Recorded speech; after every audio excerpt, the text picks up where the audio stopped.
ভিডিওটা ভালো লাগলে আমাদের চ্যানেলটা অবশ্যই সাবস্ক্রাইব করবে। মেঘ হয়ে উড়ে যাব তোমার বাড়ি, বৃষ্টি হয়ে ভিজিয়ে দিতে তোমার শাড়ি। কথা দিচ্ছি তোমাকে যাব না ছেড়ে, আগলে রাখবো বুকেতে, কেউ পারবে না নিতে কেড়ে। ভালো থেকো প্রতিটা দিন নিজের মতো করে, ঘুমাই যারা ঘুমাতে দাও ভীষণ অন্ধকারে। যোগাযোগ যদি নাও থাকে কি যায় আসে তাতে, প্রিয় মানুষ সবসময় প্রিয় মানুষই থাকে।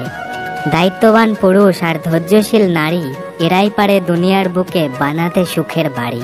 তোমার জন্য নীলচে তারা একটুখানি আলো, আমি না হয় গোধূলি হব নিছক কালো। গোটা একটা জীবন কেটে যাক শূন্যতায়, দ্বিতীয়বার নিজেকে কারো মায়ায় জড়াতে নাই।